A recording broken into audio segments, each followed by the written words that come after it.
Yes. Welcome back to 2020 with the Flex Network. I am joined, as always, by Alan Zaslowski. Alan, how you doing, brother? Shane, all right. Flex Network, here we go again. We're on Sunday game day and ready to talk a little football. We've been gone for a little bit on the Flex Network, but we are back and can't wait to talk a little off season. This is exciting. I mean, this is one of those times of the year where, a lot of just the regular season long players, I think there's like that lull. But for all of us, like, full dynasty type players, this is when it gets hot, man. The 2020 season has begun. Trading's already started. It's exciting. Did you watch? So we're recording this on Sunday morning before the NFC wildcard games. But did you have a chance to check out those AFC games yesterday? Oh, it was unbelievable. And, we'd be remiss if we didn't say that we are broadcasting as a duo instead of a trio today. Our guy Flex Matt will be back in the fold starting next week. So we're excited. So Matt, we miss you. Can't wait to have you. But in the meantime, to answer your question, those are two great games. I never understood why people were they're like, oh, the Houston Buffalo game is going to suck. I mean, I thought it was going to be an interesting game, and obviously both games were awesome for playoff leagues, for wagering, everything. It was just unbelievable to watch our guy Derrick Henry go crazy. God, he went absolutely ham. All right. It's funny. So we call him our guy because we interviewed his high school coach before the season started, and we were all very high on Derrick Henry. He was one of the, I don't know if you could say truth or status, but we always believed in Derrick Henry. We always thought that he could be more than what he was as it relates to fantasy. And this season, I mean, he led a lot of people to the promised land. And then if you kind of in your playoff league, man, you're feeling good. And keeping with the theme of this show, like what players are going to be relevant moving into 2020, I guess really the question I have for you is Derrick Henry in PPR leagues where he doesn't catch any passes. Is he a first round pick? And Shane, so just to give perspective at both ends of the margins, take two great running backs. Okay, Christian McCaffrey had just guess without even looking at anything, how many receptions did Christian McCaffrey have in 2019? Oh, I mean, it's probably around 100, 110. 116. Okay. 116, how many you were right on. So how many receptions did Derrick Henry have in 2019? I feel like this is a trick question. So I'm going to go like 55 or something like that. Okay. 55. 16. Oh, wow. Damn. Yeah. Okay. So you see what I'm saying there? Yes. You're talking about two guys that finished in the top 7 running backs positions. And imagine if Derrick Henry can get 40 catches, which we know is unlikely. I mean, if you're going to project him for, next year, what are you going to project him for? 24 catches, right? I mean, that's a reasonable projection. Yep. 2 again. Just shows how big of a monster he was. So knowing that in PPR leagues, where are you taking Derrick Henry in 2020 redrafts? Well, I mean, we need to take into account that people, no matter what, are going to have recency bias, right? So they're going to remember, even if they lose next game, they're going to remember this game against the Patriots. And I can see him going probably mid to late first round. Yeah. I agree. I think I sent you along and we've tweeted out my top 24 heading into next year. Yep. And I had Derrick Henry in the second round, picked like 15, 16, right back to back with Josh Jacobs. I'm moving him up. I am going to put him around pick 9, which is exactly where you just said he should be, back to back with Leonard Fournette. So, yeah, I mean, I think that, people are deceived. Like, we're very loyal to Roster Watch, and, Roster Watch, we consider them the rookie experts. I mean, they go out and they actually scout these guys, and they're on the ground. So they know these guys inside and out as their prospects. And Roster Watch was extremely high on Derrick Henry. And one of the things that they've always said is that he can catch the damn ball. He can catch the ball. Leonard Fournette, you're talking about Leonard Fournette. No, I'm talking about Derrick Henry too. They all. I think that what's called Alex. They loved Derrick Henry as well. And I just want to ask you a question. I'm a little so. Alex and those guys, they said Derrick Henry can catch the ball because I thought they were talking about Leonard Fournette because, I mean, even when we interviewed Bobby Ramsey, Derrick Henry's high school coach, he said the guy could not. He said no. So he debunked it, right? So Alex was always saying Derrick Henry can catch the ball. Derrick Henry can catch the ball. See, I don't remember him saying that. Okay, well, yeah. So Bobby Ramsey basically said no. We give him the ball to run the damn ball. But then we saw just even last night against the Patriots that out of the backfield, like the teams are always going to stack the box against him, right? So if you can get him outside, that's how we got that first touchdown was a reception. Yeah. So I think Shane, you could catch that pass. I could catch that pass. But that's my point, right? Like you look at these players, and when they don't have a stack box against them, and you've only got maybe 2 or 3 defenders on them, they can make pay dirt. And I think that as the Titans reflect on that game, what worked against a very stout run defense, generally throughout the season, I think that they're gonna try to incorporate more of the passing game into it with Derrick Henry. So you said 24, 25 catches next year. I think that's reasonable, but I really think smart coaching, they should try to give him the ball more in open space and make guys stop him. So I would be bullish, and I would take the over on 24 catches for next year. That's really a long way of saying that I'm happy with that. And even in a PPR league, I'd be cool with that. Yeah, I mean, because it's something like even like peak Adrian Peterson, like he was always right. Like he would get you 28 catches. It wasn't a 0. Like Derrick Henry, basically 16 catches. That's basically a 0. Yeah, no, absolutely. So, yeah. In a PPR league, it's effectively a 0. So yeah, let's not bury the lead here. So essentially, what we wanted to talk about is we don't really have any clean formula for the show today, but we wanted to just get on here and just talk about some of the players that not necessarily we were high or low on, but just had interesting situations going into 2020. So we each have a couple players here, and if you want, why don't you get started with one of your guys that you like and just want to discuss going into 2020 next year? Yeah, somebody that I'm interested to see where they're going to go, and is Josh Jacobs. Yes. Yeah, I think that in a running back crazy world that we live in, which is very reminiscent of fantasy 15, 18 years ago, fantasy swung back to the wide receivers after the 2014 season. But it's you got to secure somebody you feel good about when you're building your team, unless you're drafting like Michael Thomas, where you got money in the bank every week. So. My original top 24 that I put out on DFS Army's blog, and I could tweet it out in the notes here, is I had Josh Jacobs, like I said, going around the turn, kind of where we were taking Dalvin Cook last year. Yeah. He got injured, a little bit of a buzzkill. I want to see who the quarterback is in Las Vegas next year, but it sounds funny to say it like that, right? Yeah, exactly. But I can easily see Josh Jacobs creeping up into the back end of the first round, where somebody's making like a decision at pick 12, 13 between Tyreek Hill, Chris Godwin, and Josh Jacobs. So he's a player I'm interested to see where his ADP falls out. I'm very bullish on him. I think if you can get Josh Jacobs as your RB1, or go boom boom RB right around the turn there, I think you'd be very happy with Josh Jacobs. I mean, we saw that he got the volume, and Gruden's there for the most part. The coaching staff, you would assume, is going to be intact for next year.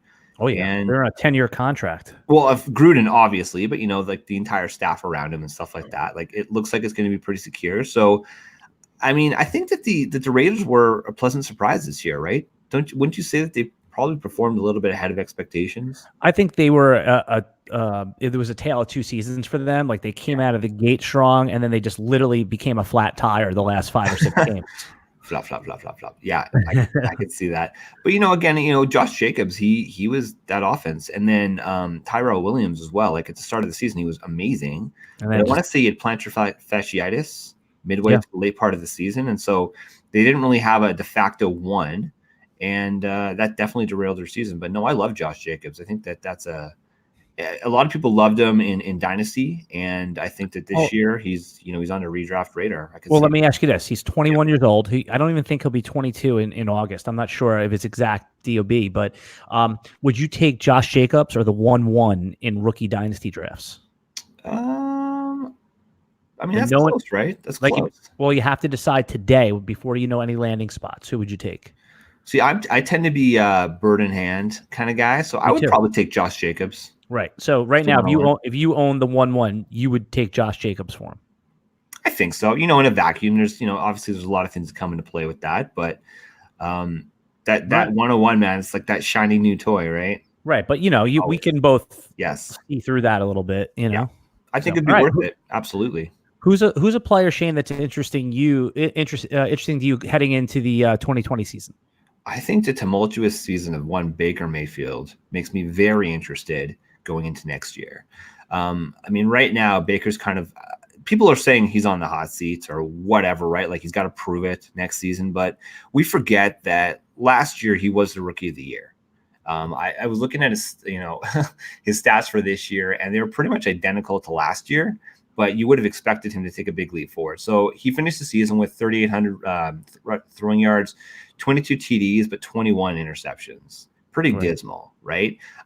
Everybody was pretty optimistic after he got that rookie of the year last year, or the 2018 season. He had Odell, he's got Jarvis Landry. But the thing with both these guys is even though they're on contract for a couple more years, both players have outs for the 2020 season with pretty minimal dead cap. So that worries me quite a bit. And you kind of wonder, I mean, now that New England's officially out of the playoffs, I mean, Josh McDaniels, he's going to be interviewing this week with Cleveland.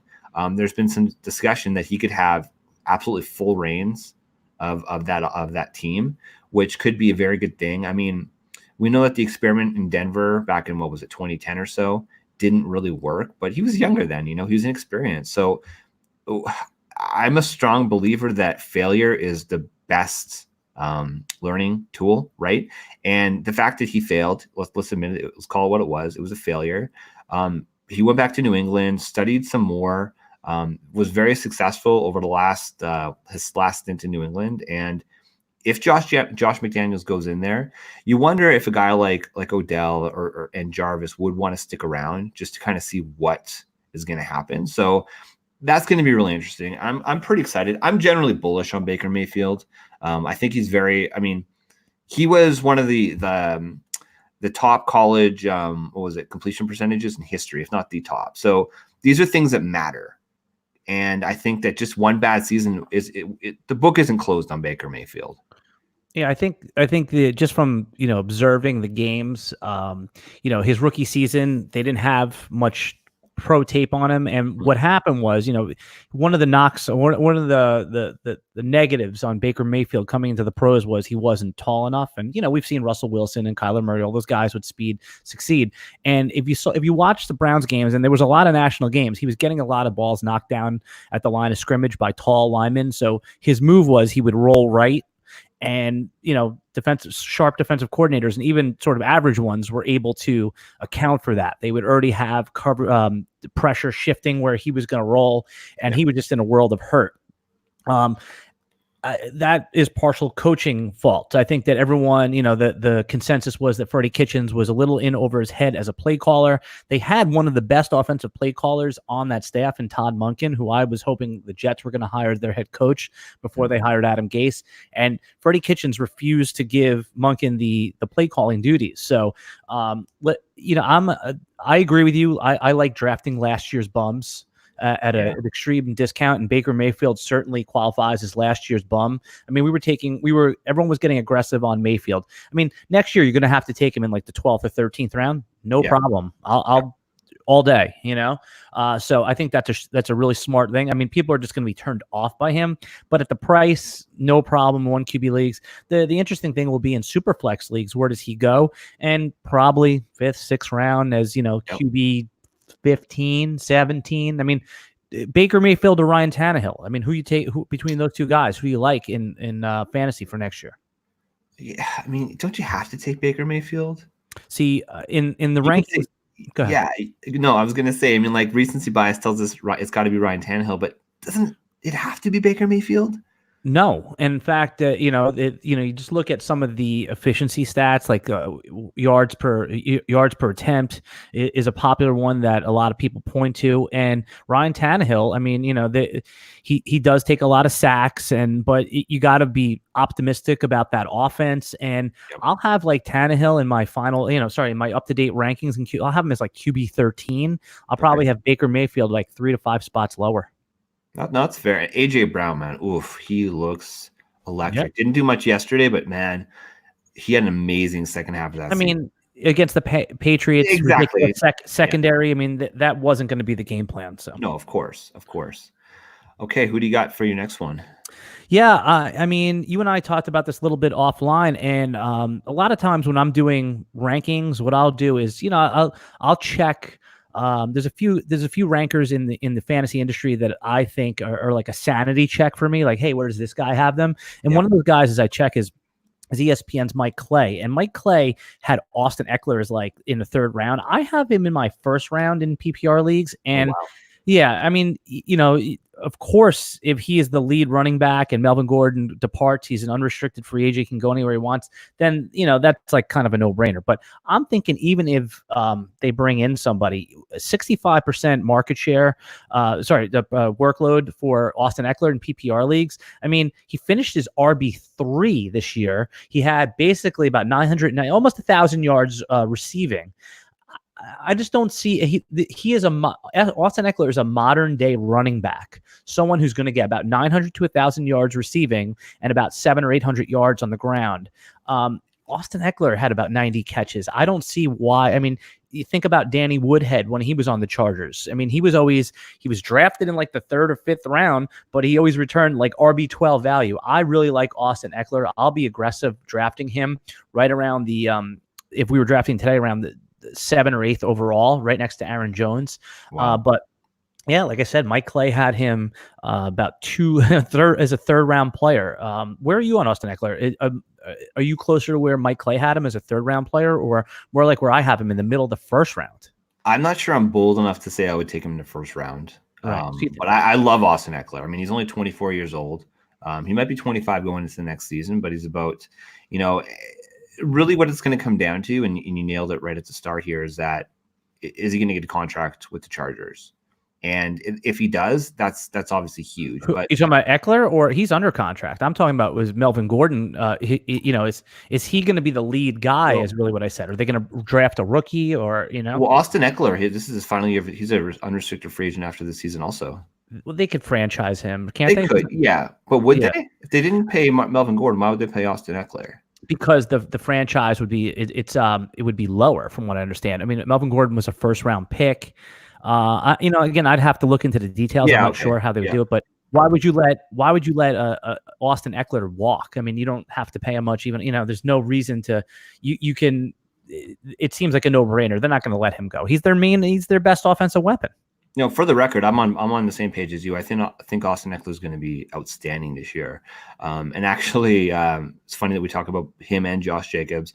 Matt and I had a bit of a trade where he received my Josh Jacobs and I got his Austin Eckler. There's a number of players involved, but those were part of it. And a big part of it was just the fact that I agree with you. I think that he's going to be back as a Charger, and I think that he's going to be the RB1 on that team for sure. We're talking about semantics right now, so early, but I would probably peg him as like a mid-second round player, maybe high second round player in PPR leagues going into next year if he goes back with the Chargers. Now, what if he doesn't get signed? What if he just goes if he goes to like a Kansas City or something like that? That would be pretty disgusting as well, wouldn't it? I mean, we can't. You talking about Eckler or Melvin Gordon? Eckler. Yeah, it's just it's hard for me to even like speculate on something like that, because it's just I would put the chance at like less than 1%. There is just no way that the Chargers are going to let him walk. I mean, they could, like I said, the franchise tag will be a favorable tag to them.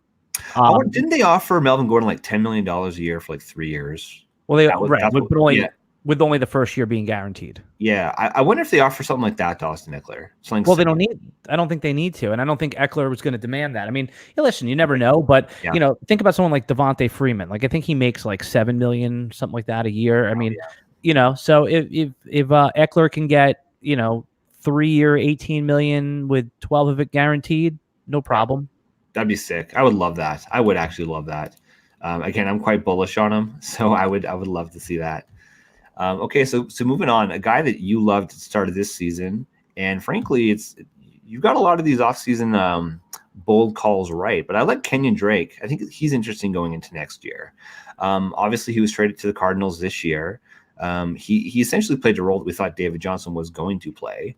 It was actually his best career year, and for Kenyon Drake this year, but he is an unrestricted free agent. This is another guy that you wonder if Arizona is going to try to get him and try to retain him, even though they do have David Johnson on the payroll for another 2 years.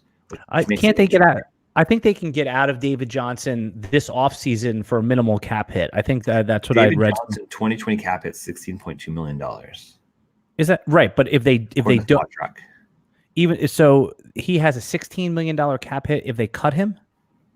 That's the dead cap implications. Now, I'm not a contract expert, but I was just looking at Spot Track prior to the show today, and yeah, they still have David Johnson on contract for a couple more years. In 2021, I think it's like 1.5 million or around 2 million dead cap, but 2020, David Johnson's still going to be a big impact on that team, which is going to obviously really hamper their ability to get pieces next year. Yeah, what I'm doing right now is I am looking. Okay, so in 2018, he signed a 3-year, $39 million contract, which includes $30 million guaranteed. That's all it says here. So that would be the 18, 19, and 20 season, right? So depending on how much they've already paid him, that would be, yeah. So it doesn't say here where I'm looking. It just says that it's 3-year, $39 million with 30 guaranteed. So you could be right. I don't know. I don't know anything about it. But I've got Spot Track open right here. So, but just yeah. Oh, sorry, go ahead. No, go ahead. So I was just going to say, yeah. So next year, the cap hit in 2020 for David Johnson is $14.1 million. But at the dead cap, if they were to cut him, is 16.2. 2021, $12 million cap hit on the roster. Well, he's not going to be on the. He's $3 million. Yeah, $3 million. He's not going to be on the roster. All right. So going back to your question about Kenyon Drake, if he signs with Arizona, if they could work out some sort of a deal and play, and do creative accounting. And he's literally. I mean, I don't think Chase Edmonds is that guy. So I think it would be Kenyon Drake's job. Yep. Again, he's a guy we're going to have to talk about as a first round pick in 2020 drafts.